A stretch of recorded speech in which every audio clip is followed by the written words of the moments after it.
Ang mga kwento ng pag-ibig, kwento ng buhay at kwento ng pag-asa dito sa Barangay Love Stories. Love Stories.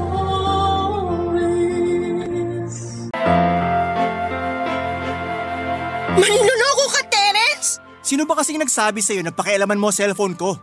Bakit mo ako niloko? Sagutin mo muna ang tanong ko. Bakit mo pinakialaman ang cellphone ko? Wala ka bang alam sa salitang privacy? Huwag mong nililiko ang usapan. Alam mo kung anong totoong issue rito. Issue ko rin yung di mo nirerespeto ang privacy ko.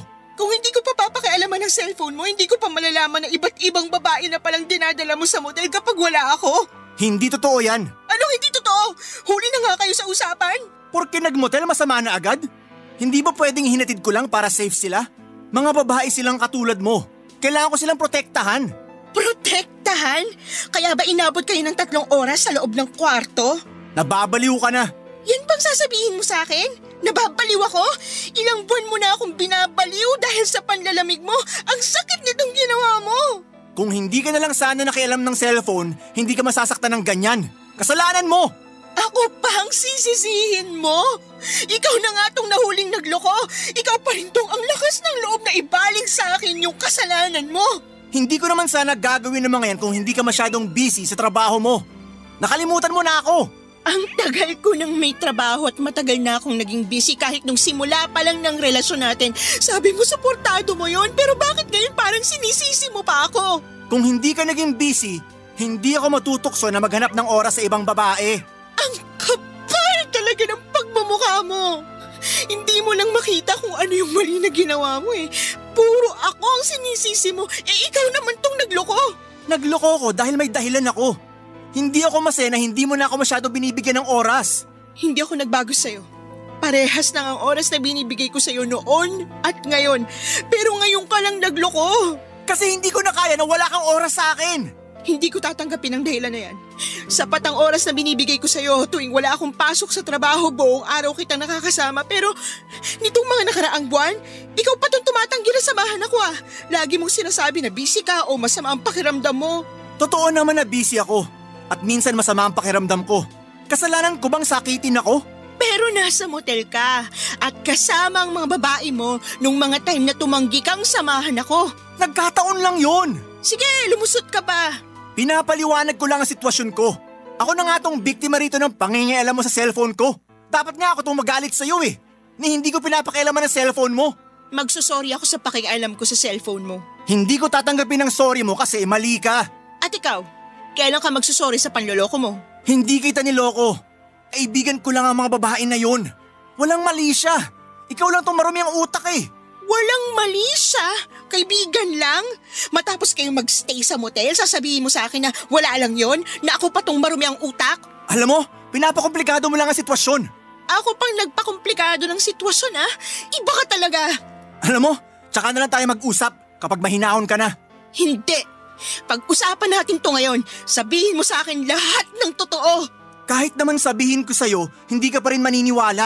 Kasi lagi ka na lang nagsisinungaling sa akin eh. Sige, ikaw na lang lagi ang tama. Hindi ka talaga magpapatalo, no? Mag-cool off muna tayo. Ayoko munang makita ang pagmumukha mo. Nagmadaling umalis si Terence sa bahay papadudot. Nagdabog siya at tinignan ako ng masama bago niya tuluyang isarado ang pintuan. Nung nakalayo na siya ay doon ako umiyak. Tinanggal ko ang panginginig ng katawan ko sa pamamagitan ng pag-iyak. Hindi ko kinaya ang mga nalaman kong panloloko ni Terence. Ang dami kong nabasa ng mga chat niya sa iba't ibang mga babae. Ni sa hinagap ay hindi ko maiisip na magagawa niya yon sa akin. Ang mas masakit pa ay yung pinamukha niya sa akin na ako ang mali.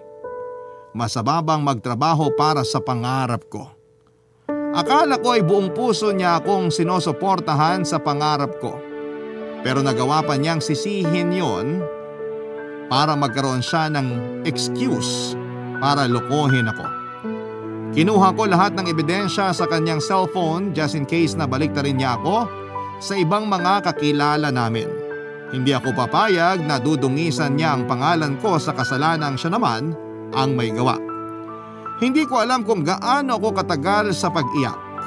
Nasa sofa lang ako noon at halos hindi ko na maimulat ang mga mata ko sa kakaiyak, Papa Dudut.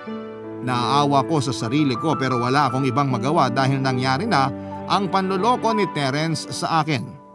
Nahiya ako sa malakas kong pag-iyak kaya para matabunan yon ay nagpatugtog ako ng malakas na musika.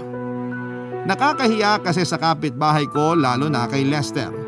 Isa siyang law student at mas matanda lang sa akin ng 5 taon. Madalas nasa apartment lang siya para mag-aral at nakakahiya na marinig niya akong emosyonal. Kaso'y hindi nakatulong ang malakas na musika para hindi ako mapansin ni Lester. Nakarinig na lamang ako ng 3 katok mula sa pintuan. Hindi ko kagad yon binuksan dahil baka si Terence lamang yon at hindi ko pa siya kayang harapin.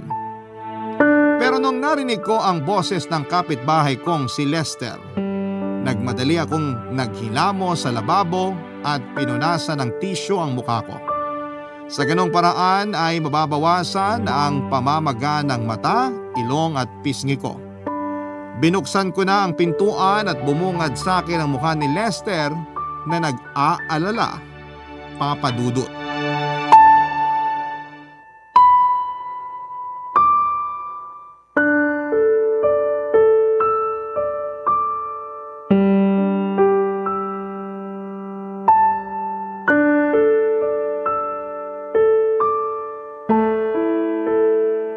Ayos ka lang, Melody? Oo, pasensya ka na sa ingay ng radyo ko ha. Papahinaan ko lang sana sa'yo kasi nagre-review ako. Huwag ka mag-alala. Pinatay ko na yung radyo. May mga tisyo ko pa sa mukha.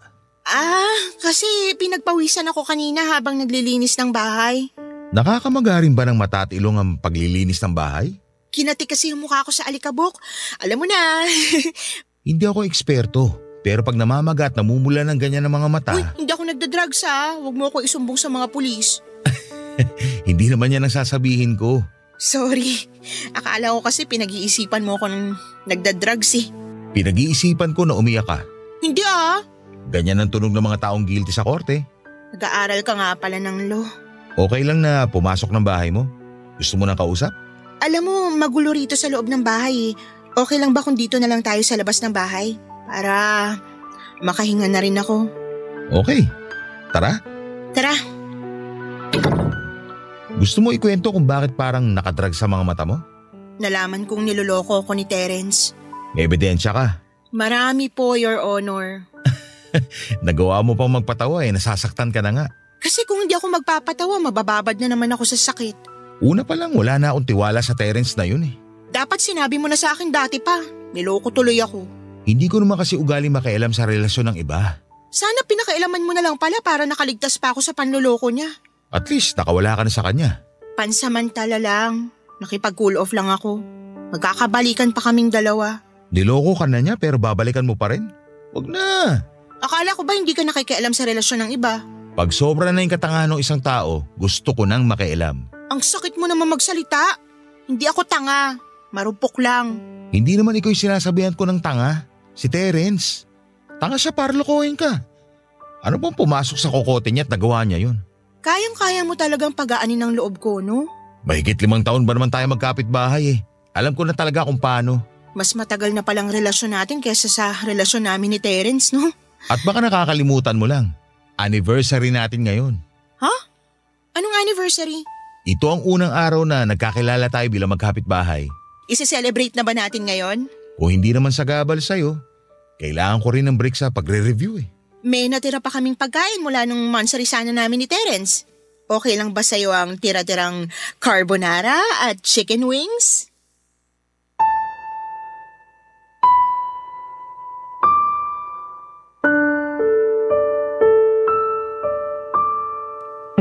Papa Dudut, mas matagal ko pang nakilala si Lester kesa kay Terence.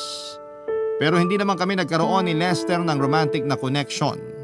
Magkapit-bahay lang talaga kami at nagbibigayan kami ng pagkain kapag may sobra.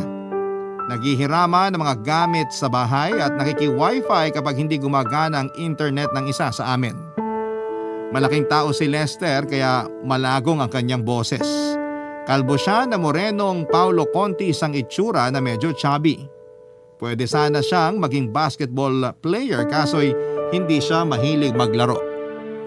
Nakakasama ko rin pala siya sa panonood ng TV kapag walang magawa. Lalo na kapag tinatanggihan ako noon ni Terence na samahan tuwing day off ko noong mga nakaraang buwan. Naging kaibigan ko si Lester kaya siguro hindi namin nakita sa isa't isa na may potensyal kaming maging magkarelasyon. Saka ang hirap din naman kasing maging karelasyon ng kapitbahay mo. Paano kapag nagkahiwalay kayo? Eh di ang awkward kapag nakakasalubong mo sila, hindi ba? Lalo na kapag may bago ka ng karelasyon. Ang sakit nun sa pride na makita sila sa kabilang bahay na magkasama. Kaya naging ekis agad sa akin na isali si Lester sa mga potensyal na makakarelasyon ko. Saka masyado kong focus noon kay Terence. Yun nga lang ay hindi ko naman inaasahan na nag-focus din siya sa panloloko niya sa akin. Kapag naaalala ko yun ay naninikip ang dibdib ko.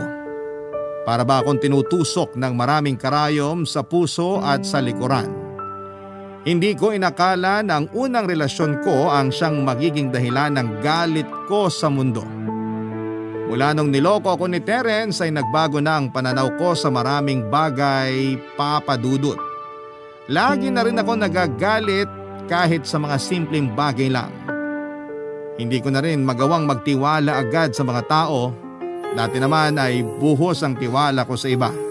Pero dahil sa ginawa ni Terence, nadamay na rin ang relasyon ko sa ibang mga tao, Papa Dudut. Barangay Love Stories. Barangay Love Stories.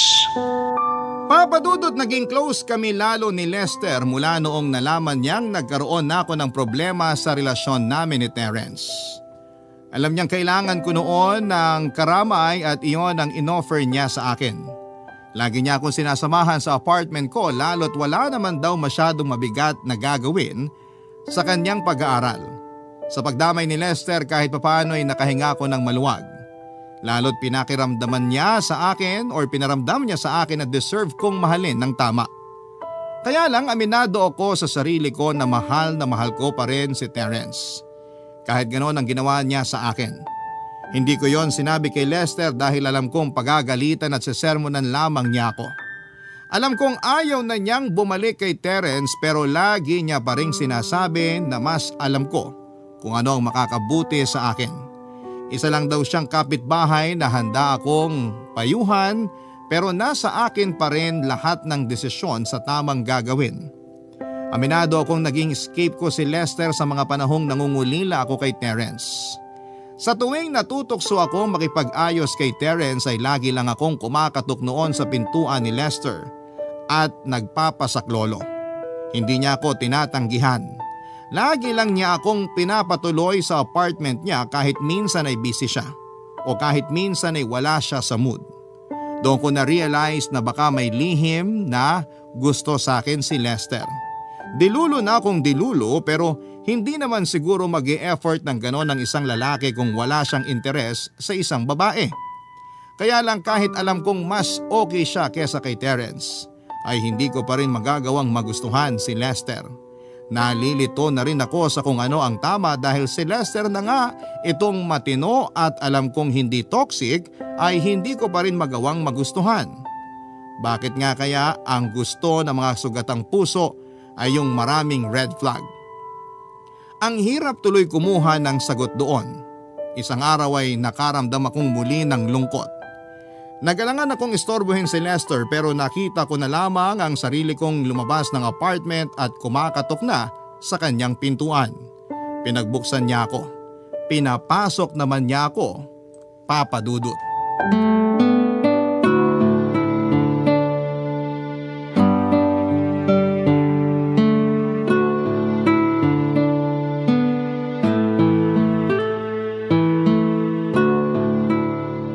Kumain ka na ba? Wala akong gana. Kumain ka. Nagprito ako ng bangus. Puro tiyan yan. Kahit paapa ng bangus ang ihain mo sa akin, hindi pa rin ako kakain. May pa ang bangus? Basta, ayokong kumain. Malungkot ka na naman ba? Halata ba? Sa tuwing kumakato ka rito sa bahay, alam ko naman na. Bakit ba ang hirap makalimot? Bigyan mo ng time ang sarili mo. Fresh pa lang naman yung nangyari. Gusto ko ng madalian. Walang sugat ang gumagaling kinabukasan. Chill ka lang. Gusto mo ng kape? Gatas? May alak ka ba dyan? Hindi naman ako umiinom. Maling tao yatang nalapitan ko ngayon ah. Ang kaya ko lang maitulong sa'yo, payo. Kota na ako sa mga payo mo, paulit-ulit na lang eh. Ang kulit mo kasi. Nag-message sa akin si Terence. Humihingi ng isa pang chance. Ano sabi mo? Hindi ko nireplyan. Mabuti naman. Pero gusto kong replyan eh. Ay, nako. Palibasa hindi ka pa nai-inlove kaya hindi mo maintindihan tong karupukan ko. Na-inlove na rin ako at naging marupok. Pero hindi naman ako umabot sa punto na niloko na ako namimiss ko pa rin yung tao. Sabi mo nga 'di ba, fresh pa lang tong nangyari sa akin. Malamang mamimiss ko pa rin siya. Miss mo na ang mukha mo niya, no? Magaling pa naman siyang magmuamwa. Kaya pala hindi mo mabitawan. May connection kasi yung muamwa namin. May koneksyon o magaling lang talaga siya sa mukha mo. Magaling talaga. Kaya ang dami niya na check-in sa motel kasi ang galing niya sa mukha mo. Ay naku, pinaalala mo na naman. Ilan ba yung nabiktima niya? 8 yung nahuli ko sa chat. Baka meron pa sa ibang social media niya. Hindi ko alam. Ayoko nang alamin. Tignan mo, ang dami niya nakamukha mo. Gusto mo pa ba yan? Ang weird nga kasi mas lalo ko siyang nagustuhan. Kasi na-trauma ka. Hinahanap-hanap mo yung sakit. Ganun ba yun? Paano kaya makawala?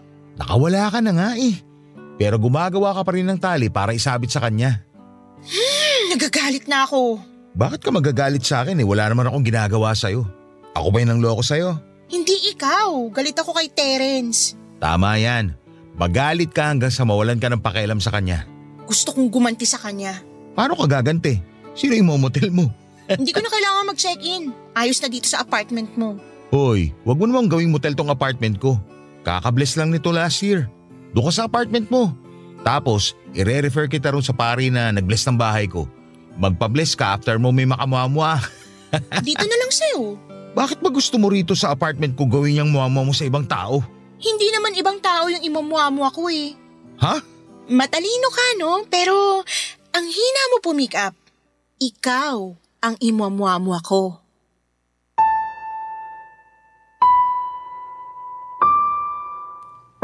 Natulala sa sinabi ko si Lester Papadudot. Iniisip niya marahil kung pinaprank ko lamang siya. Pero kita ko noon sa mga mata niya na interesado siya. Madali akong makaramdam. Inulit ko sa kanya na seryoso ako at gusto kong may mangyari sa amin para makaganti ako kay Terence. Pinaliwanag ko sa kanya na isang beses lang naman naming gagawin at wag niyang masyadong personal. Natawa na lamang si Lester at hindi pa rin makapaniwala sa sinabi ko. Pero alam kong gusto na niyang kumagat sa paanyaya ko. Nakiusap ako sa kanya na siya lang ang lalaking kaya ko mapagkatiwalaan ng katawan ko. Kaya sana'y pumayag na siya. Gusto ko lang talaga noon na makaganti kay Terence. Matagal bago nagsalita si Lester hanggang sa tumango na lamang siya. Nagkailangan pa nga kami sa una pero noong ando na kami sa kanyang kwarto ay mabilis lang naming nagawa ang dapat na mangyari. Sa totoo lang ay magaling din naman siya Papadudot kaya sulit kaya kahit papaano ay naging maayos ang pagganti ko. Gusto ko lang makaganti kay Terence. Gusto kong malaman ni Terence na hindi lang siya ang lalaki sa mundo at meron pang ibang magkakagusto sa akin kung hindi pa rin siya magtitino. After na may mangyari sa amin ay nailang ng kaunti si Lester sa akin. Inassure ko naman siya na walang bigat yung naganap sa amin. Tulong na lang niya yon bilang isang kaibigan. Nawala kahit papaano ang ilangan namin sa sinabi ko. Mabilis ding nagbalik sa normal ang pagkakaibigan namin. Hindi ko muna sinabi kay Terence ang nangyari sa amin ni Lester. Pinalipas ko muna ang 1 buwan para makapag-isip ako ng tamang comeback. Nagpaganda pa kasi ako noon para makita ni Terence na kawalan ako. Nakaplano na ang lahat. Makalipas nga ang mahigit 1 buwan ay nagtungo na ako kay Terence para makipag-usap. Matagal na niya akong kinukulit na makipag-usap ako sa kanya pero doon ko lang siya nagawang pagbigyan dahil meron akong plano Papadudot.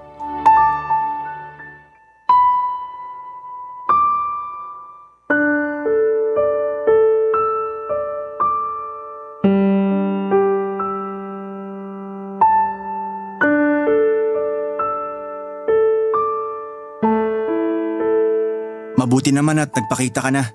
Kailangan natin mag-usap. Yun naman ang gusto ko eh. Sana magkaayos na tayo. Talaga? Oo naman. Para akong nababaliw mula nung nawala ka. Hindi mo alam kung gaano kasakit sa akin yung mga nangyari. Nagsisisi ka na sa panloloko mo. Sabi ko naman sa'yo may kasalanan ka pa rin sa nangyari. At talagang papanindigan mong kahati ako sa kasalanan mo? Gusto ko lang maintindihan mo ang side ko. Ikaw ba?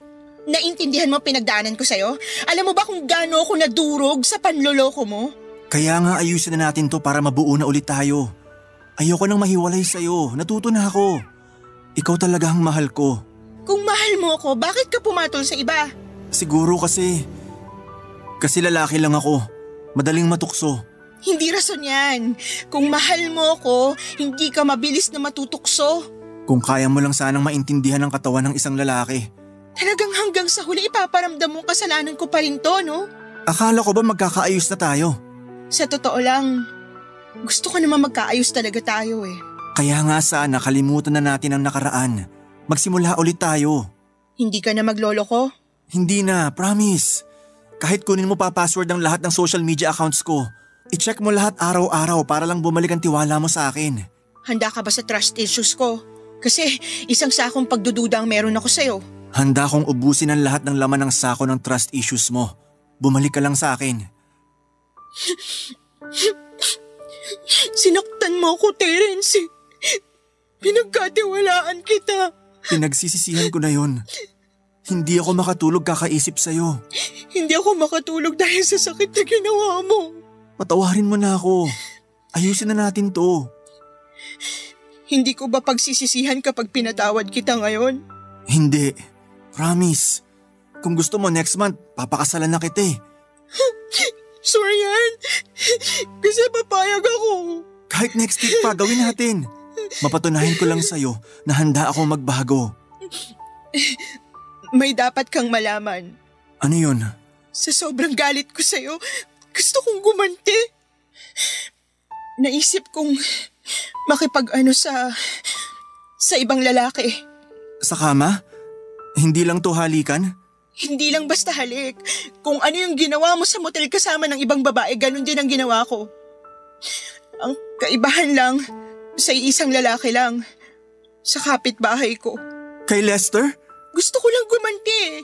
Gusto ko lang iparamdam sa'yo kung gaano kasakit ang maloko. Masakit. Masakit, oo. Nakakagalit, oo. Pero mahal kita. At nakagawa ko ng mali sa'yo. Kaya ko naisip mong gumanti. Sige, maintindihan ko. Talaga? Ganun kita kamahal. Kaya sana, quits na tayo. Sige, yan naman ang gusto kong mangyari eh. Quits na. Hindi ka na uulit ha? Hindi na. Ikaw din na. Hindi na. Mahal kita, Melody. Mahal din kita. Melody, ayos ka lang? Nakikibanyo ko. Susuka ako. Halos iduwal ko na lahat ng laman ng sikmura ko. Nag-alala si Terence sa akin at dinala niya ako sa ospital at naisip kong na food poison ako dahil nakarami ako ng talaba bago ako pumunta kay Terence.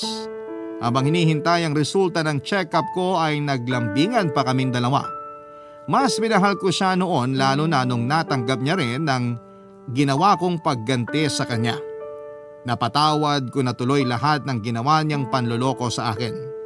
Pinagplanuhan naming magbakasyon para doon na rin namin planuhin ang balak naming kasal. Gusto naming civil wedding lang at ililihim muna namin yon pansamantala sa mga kakilala namin.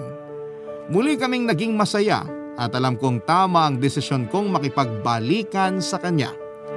Hanggang sa dumating na ang resulta ng check-up at doon namin napag-alaman na hindi naman food poisoning ang nangyari sa akin. Nalaman namin isang buwan na akong buntis. Para akong binuhusan ng malamig na tubig nung binalita sa akin ng doktor ang resulta ng check-up ko. Hindi rin nakapagsalita si Terence. Iniwan kami ng doktor nang makahalata siyang may tensyon sa pagitan namin ni Terence. Papadudot, hindi agad ako nakapagsalita. Hindi rin kami magkatinginan sa mga mata at naiyak na lamang ako Lalo na nung naalala ko ang nangyari sa amin ni Lester. Sinubukan kong kausapin si Terence pero tumanggi siya. Hindi niya ako hinarap. Hindi man lang niya ako tinapunan ng tingin bago siya umalis. Iniwan niya akong mag-isa sa ospital. Wala akong nagawa para pigilan siya, Papa Dudut. Hinayaan ko siyang umalis dahil hindi biro ang nangyari sa akin.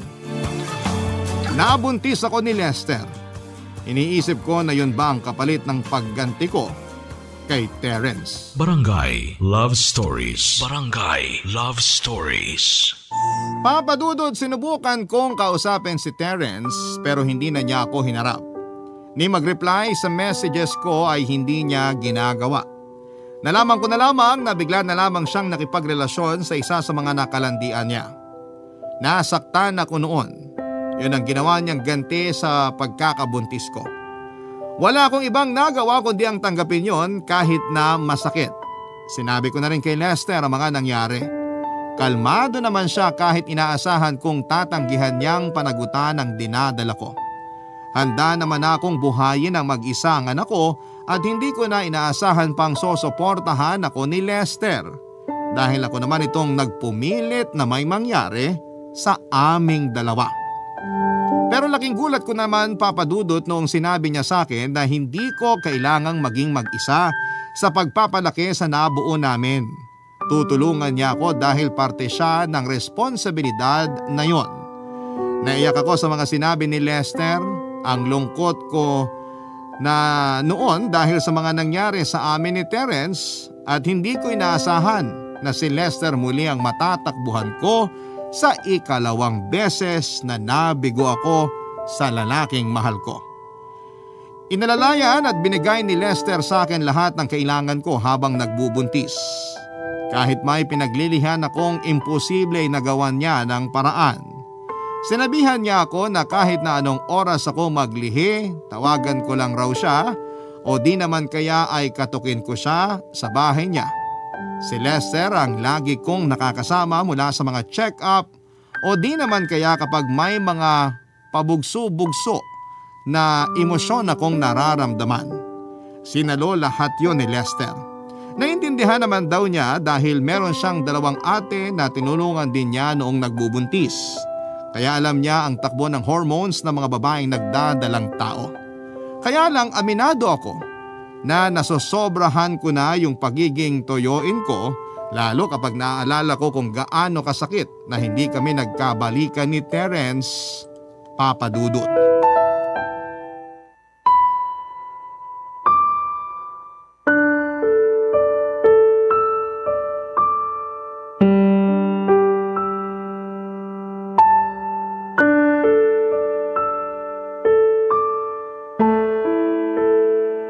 Bakit mo ba ako pinapunta dito sa apartment mo?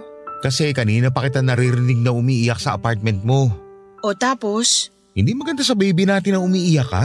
Hindi pa niya naririnig na umiiyak ako. Malayo sa tenga niya yung bibig ko. Pero nararamdaman niya. Mas magaling ka pa sa akin ako yung nanay. Hoy, kasama akong bumuo niyan. Di wow. Bakit ka ba umiiyak? Sabi ko naman sa'yo kapag may kailangan ka, magsabi ka sa akin. Hindi naman kita kailangan. Aray Kaya ko naman ang sarili ko. Masama bang umiyak? Huwag mo lang sana sobrahan para hindi naman makaapekto sa anak natin. Masisisi mo ba kung nasasaktan ako? Sabi ko sa'yo magsabi ka eh. Bakit sa tingin mo makakatulong ka ba? Hindi lagi, pero susubukan ko. Ano ba nangyari? Basta. Hindi pwedeng basta. Ayoko maapektuhan ang anak natin sa nangyayari sa'yo. Kaya please, magsabi ka. Si Terence kasi. Si Terence na naman? Akala ko pa pwedeng magsabi sa'yo. Bakit ganyan ang reaksyon mo? Kasi naman malapit ka ng manganak. Ilang buwan na kayong hiwalay ni Terence? Bago na nga sa karelasyon, hindi ba? O tapos, porque malapit na ako manganak, hindi ko na siya dapat isipin. Hindi mo naman mapipigilan ng sarili mo na isipin si Terence. Pero tulungan mo rin naman ang sarili mo na malimitahan yung pag-iisip sa kanya. Para sa kapakanan yung pareho ng anak natin. Namimiss ko lang kasi siya. Namimiss ka ba niya? Paano ko malalaman? Ibinlock niya ako sa Facebook. Maganda nga yan, para hindi mo na siya i-stalk ulit. Naalala mo nung isang beses na in-stalk mo siya? Nung nakita mong pinost niya yung picture nila nung bago niya? Anong ginawa mo nun? Umiyak. Tapos hindi ako kumain ng buong araw. Kinailangan pa kita itakbo sa ospital dahil sa ginawa mo. Munti ka na mapahamak yung anak natin. Kasalanan ko bang emosyonal ako? Buntis ako eh. Kaya nga buntis ka. Kaya dapat isipin mo responsibilidad mo sa anak natin. Kasalanan mo to. Bakit ako na naman? Kung hindi mo ako binuntis, hindi sana mapupunta sa iba si Terence. Hindi sana ibang babae pinupost niya sa Facebook kundi ako. Baka nakakalimutan mong dalawa tayong gumawa nito. At para ipaalala ko sa'yo, ikaw ang namilit sa akin. Bakit ka kasi nagpapilit? Alam mong mahina ako nun eh. Alam mong hindi ko magana ng tama yung utak ko nun. Nag-take advantage ka sa pagiging broken ko. Ganyan na lang ba talaga tayo lagi? Lagi mo ako sisisihin sa desisyong tayo naman dalawa may gusto? Kung bakit naman kasi masyadong healthy yung pagkalalaki mo. Isang ano mo lang sa akin. Nabuntis mo na agad ako. Ano bang diet mo ha? Para maiwasan. Melody, please. Marami rin ako iniisip na problema ngayon sa family ko. Hindi makakatulong kung pati ikaw, poproblemahin ko pa. Kailangan mo akong problemahin dahil sa'yo nasira ang buhay ko. Ako nakasira ng buhay mo? Pagkasira ng buhay mo, anak natin? Ano pang masasakit na salita ang gusto mong sabihin? Ubusin mo na ngayon habang may pasensya ako. Dali, ubusin mo. Hindi ako nakapagsalita sa mga sinabi ni Lester Papadudut. Natakot ako dahil nakita ko ang galit at sakit sa mga mata niya. Nasaktan ko ang pagkalalaki niya dahil sa mga paninisi ko. Alam ko namang parte ako ng kasalanan kung bakit kami hindi sinasadyang nakabuong dalawa. Sa kagustuhan kong makaganti. Iba tuloy ang nangyari. Hindi ko na siya sinagot dala ng hiya at saka lumabas na ako ng apartment niya. Hindi naman niya ako pinigilan. Sinarado pa niya ang pintuan noong nakalabas na ako. Hindi niya ako kinausap buong araw at nanibago ako roon. Oras-oras kasi dati ay lagi niya akong kinukumusta. Lagi niyang tinatanong kung anong pagkain ang gusto ko para makabili siya bago magdilim. Doon ko lang na-realize kung gaano siya naging mabuti sa akin. Doon na naman ako naiyak. Sumablay na naman ako ang palo ng hormones ko. Nadamay na naman si Lester sa mga galit ko sa mundo. Hindi yun fair para sa kanya. Pinalipas ko muna ang 2 araw para kumalma siya, Papadudut. Alam kong masama pa rin ang loob niya noon sa akin. Hindi rin nagparamdam sa akin si Lester. Doon ko lalong naramdaman na hindi na siya natuwa sa mga huling sinabi ko. Makalipas ang 2 araw ay ako na mismo nagkusang lumapit sa kanya para humingi ng sorry. Kumatok ako sa apartment niya pero hindi niya ako pinagbuksan. Tinext ko siya pero hindi siya nag-reply. Nasaktan ako sa pag-deadman niya sa akin. Nagmukmuk ako sa kwarto ko habang nakatingin lamang sa cellphone ko. Hinihintay ko ang reply ni Lester. Hanggang sa bigla akong nakatanggap ng reply sa kanya. Sinabi niya na kakauwi lang niya sa apartment niya. Buong araw pala siyang umalis. Agad akong nag-ayos at saka nagmadaling pumunta sa apartment niya. Nakailang katok ako bago niya ako pinagbuksan. Tipid ang ngiti niya sa akin nang pinapasok niya ako. Pinaupo niya ako sa sofa at tulad ng dati, inalalayan pa rin niya ako. Tinanong din niya kung ano ang pinaglilihan ko sa araw na yon. Umiling ako at sinabing busog pa ako. Tumango lamang siya at parang pinapakiramdaman kung nagtatampo pa rin ang bawat isa sa amin.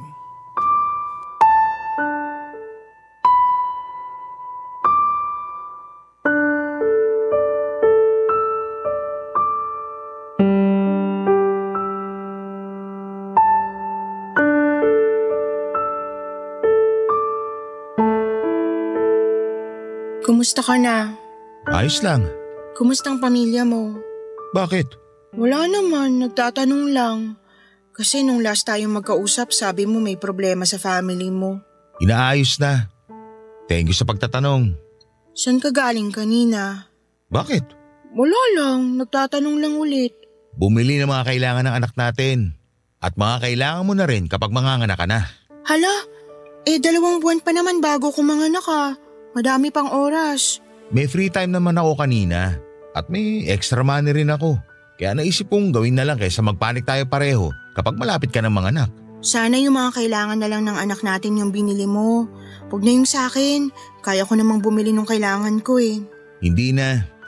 Responsibilidad na rin kita. Nanay ka ng anak ko. Thank you. Ano bang binili mo para sa amin? Diapers, damit, at dishwashing liquid na safe para sa baby. Yung sa akin? Bumili ako ng una na gagamitin mo sa ospital. Binilhan na din kita ng extra na maternity clothes mo. Napansin ko kasi na sumisikip na ibang damit mo. Hala, sana hindi na. Okay pa naman ako eh. Pwede naman akong manghiram sa kaibigan kong nanganak na. Hindi na. Maganda na yung meron kang sarili mo. Para komportable ka rin nakakagalaw. At makahinga ng konti ang tiyan mo.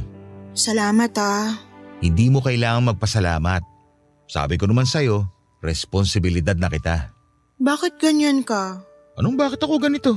Bakit kahit ilang beses ko nang pinainit ang ulo mo? Pero nandito ka pa rin. May choice ba ako? Alangan naman takbuhan ko obligasyon ko sa'yo. Una pa lang, hindi ko naman pinapaako sa'yo tong anak natin. Kahit hindi mo ipaako, ipipilit ko pa rin ang sarili ko. Bakit? Kasi anak ko rin yan. Ayokong lumaki siyang walang ama. Pero paano kung wala pala? Sabihin mo na. Hindi pwedeng nagkikimkim ka. Ano ba yon? Naisip ko lang kasi wala naman tayong relasyong dalawa. O tapos? Dapat ba maging tayo? Para sa bata? Oo, para kumpletong pamilya niya. Gusto mo ba akong karelasyon? Hindi eh. Ako rin naman. So ayos lang na ganitong setup natin? Wala tayong relasyon? Magkapit-bahay pa rin tayo. Magkapit-bahay na merong anak. Yon ang relasyon natin. Hindi ba weird yun sa iba? Weird ba sa'yo? Hindi. Hindi rin sa akin. So, okay na tayo? Hindi ka na nagtatampo sa akin? Normal lang naman sa magkapit-bahay magkatampuhan. Hayaan mo na yun. Ayos na tayo.